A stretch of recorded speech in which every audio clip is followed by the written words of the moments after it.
If you've ever played or even heard of Five Nights at Freddy's, you obviously know about the animatronics. They're the driving force behind this entire franchise and have become insanely popular. This has led some extremely dedicated fans to recreate the animatronics in real life. From here, the genre got even bigger, leading to some of the insane animatronics we see today. From amusement park rides to haunted houses, the history of these animatronics goes way deeper than even I thought. Today we're looking at some of the most significant events and creations in the history of real-life FNAF animatronics. But before we get to that, we gotta start at the beginning.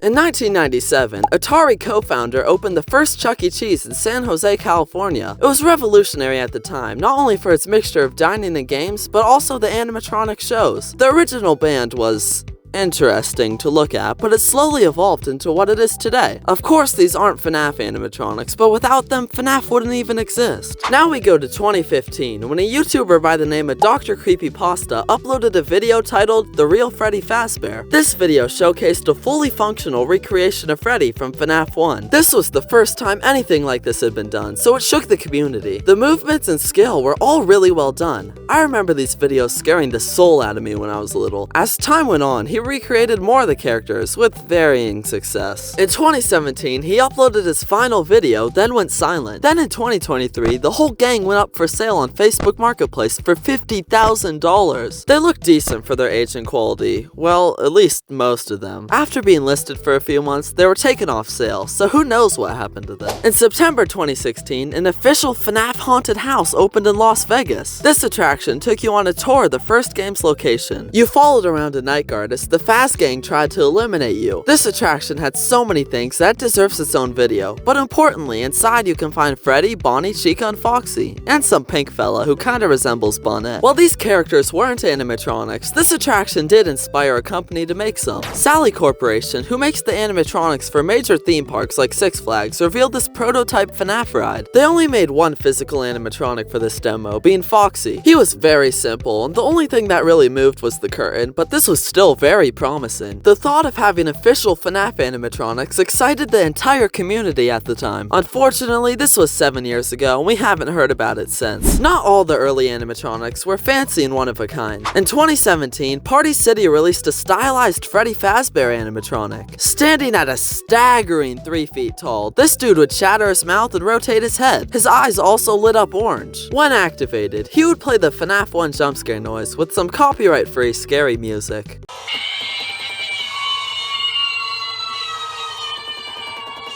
He retailed for $99, and from what I can tell, he never returned after 2017. If you want to get your hands on one of these guys now, you're out of luck because he's not being sold anywhere on the internet. Jorge Davo has been posting videos of his own animatronics for many years. He originally made recreations of the animatronics from the Rockafire Explosion, which was an animatronic band from a different 80s pizza place that eventually merged with Chuck E. Cheese. In 2020, he revealed his Freddy Fazbear animatronic. The mechanics of this were very similar to the original Rockafire Explosion, giving it a huge range of motion. The use of the same kind of technology of the animatronics that inspired FNAF showed how far this community had come. The original video of Freddy Fazbear went viral, and we received an update in 2022 that showed him fully complete. I liked him better before though, not gonna lie. Some of the most well-known FNAF animatronics come from Vomited Thoughts. He's been posting his various creations for almost 3 years. He makes tons of different characters from the games, and even items like the Faz Wrench. His most popular animatronics are from FNAF's sister location, being Funtime Freddy, Bonbon, and Circus Baby. My personal favorite is Baby because her movements get crazy. She can move her head in all directions and open her faceplates. These crazy animatronics are extremely impressive, especially for just one person. You could still find him actively posting today, making all sorts of FNAF projects. Real quick, if you're enjoying the video, please leave a like and subscribe so I know you all want more videos like these. Now we're getting to the more recent real-life FNAF stuff. Last year, Steel Wool hosted a Help Wanted 2 booth at PAX West. This featured a recreation of Freddy's room from Security Breach and an area to play demos of Help Wanted 2. But the most notable things were animatronics scattered around the exhibit. In a recreation of the prize dispenser from Help Wanted 2, you can find a Mr. Cupcake animatronic. His eyes move, and he really likes raising his eyelids at you. Around the corner, you could find a recreation of Eclipse from Five Nights at Freddy's Security Breach Ruin. He was rather complex and had a lot of movements. His head could rotate, his teeth can move when he talks. And if you've ever seen any footage of him, you know he loudly taps his fingers against the vent he's in.